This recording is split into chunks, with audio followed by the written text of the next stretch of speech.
আসসালামু আলাইকুম সবাইকে, আলী ব্লগ অ্যান্ড কুক থেকে। আজকে আলু কলিজা সিঙ্গারা তৈরি করব। 500 গ্রাম ময়দা নিয়ে নিয়েছি।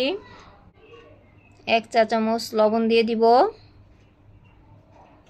1 চা চামচ কালি জিরা দিয়ে দিব, 1 চা চামচ চিনি দিয়ে দিলাম। সয়াবিন তেল দিয়ে নিব 4 টেবিল চামচ। 2 কাপ ময়দা মানে 500 গ্রাম ময়দা।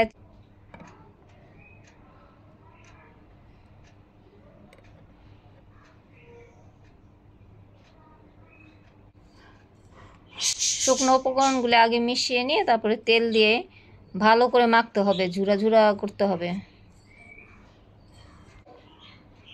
এরকম মাখার পরে ঝুরা ঝুরা হবে এবং সেই ঝুরাটা মুঠে নিলে এরকম আস্ত এক মুঠের ইটা শক্ত হবে। যদি না হয় আরও 1 টেবিল চামচ চিনি দিয়ে নিতে হবে। এখন অল্প অল্প নর্মাল টেম্পারেচারে পানি দিয়ে আমরা রুটি বানাই যেরকম খামির, তার থেকে হালকা একটু শক্ত ওরকম একটা খামির তৈরি করে নিতে হবে। অল্প অল্প পানি দিয়ে করতে হবে। হাফ কাপ পানি দিয়ে এরকম একটা ডো বানিয়ে নিয়েছি। ডো মাখা রেডি হয়ে গিয়েছে। এখন সামান্য একটু তেল দিয়ে তেলটা উপরে মেখে দিয়ে এটা রেস্টে রাখবো আধা ঘন্টার। কারো যদি সময় কম থাকে মিনিমাম 10 মিনিট রাখতে হবে। এখন আমরা পুর তৈরিতে চলে যাব। চুলায় তেল দিয়ে নিয়েছি, এখন গরম মশলাগুলো দিয়ে দিব। এলাচ, দারচিনি, তেজপাতা, লং। এখন পেঁয়াজ দিয়ে নিয়েছি, হাফ বেরেস্তার মতো করে ভেজে নিব।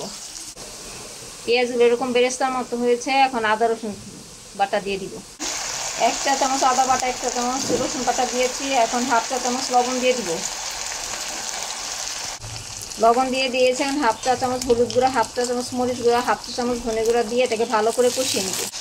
সব মশলা দিয়ে কষানো হয়ে গেছে, তেল উপরে উঠে এসেছে। এখন কলিজা দিয়ে দিব। কলিজা নিয়ে নিয়েছি, খুব বেশি পরিমাণ না, আস্ত থাকতে গরম পানি দিয়ে পরিষ্কার করে নিয়েছি। আবার ছোট ছোট করে কেটে গরম পানি দিয়ে ধুয়ে নিয়েছি। এখন দিয়ে দিব। সামান্য পানি দিয়ে কষিয়ে নিচ্ছি, হাফ কাপের কম পানি। এখন আলু দিব। এখন আলু দিয়েছে, এটা মিশিয়ে নেব। টালা জিরা গুঁড়া দিয়ে দিচ্ছি হাফ চা চামচ। আলুটা আমি হাফ সিদ্ধ করে নিয়েছিলাম। এখন অল্প কিছুক্ষণ এটাকে নরমাল মতো করে ভাজা ভাজা করে শুকনো করে নেব।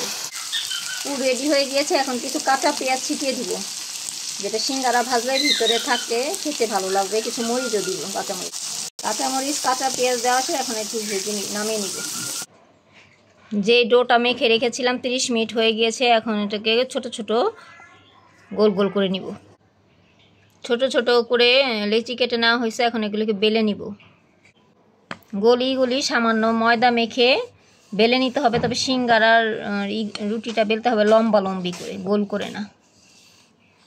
তেল দেওয়াতে একটু বেশি চাপ দিয়েই করতে হবে। এটা একটু ডিজাইন করে বানাবো।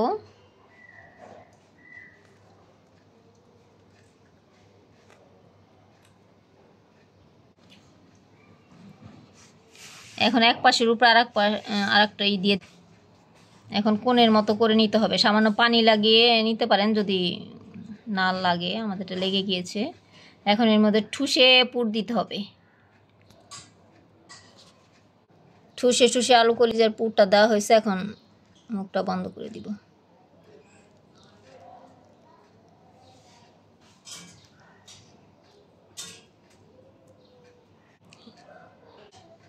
এই যে এটা ভাজলে খুব সুন্দর হবে আমাদের সিঙ্গারা।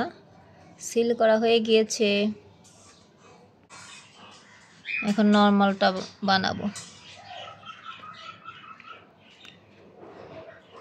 কোণের মতো করে নিয়েছি। এখন এর মধ্যে পুর ঠুসে দিব। মাছ বরাবর চেপে দিতে হবে, তারপরে 2 পাশে মুখটা সিল করে দিলেই পুরের এখানে ঠুস ঠুস সিঙ্গারা।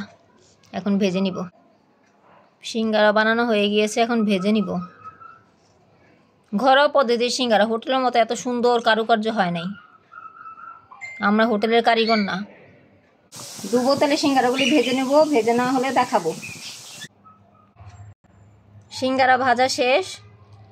একটা ডিপ কালার হয়েছে, একটা লাইট কালার হয়েছে। কারো মুচমুচে পছন্দ, এজন্য ডিপ করে ভেজে নিয়েছে। আমরা তো বাসায় সবাই খাবো। আবার যে একটু কম মুচমুচে খেতে চায় তার জন্য একটু লাইট করে ভাজা হয়েছে। এই বাসায় তৈরি, বাসায় খাওয়ার জন্য। সবাই দেখবেন, সাবস্ক্রাইব করুন, লাইক শেয়ার করে আমাদের সাথে থাকবেন। ধন্যবাদ।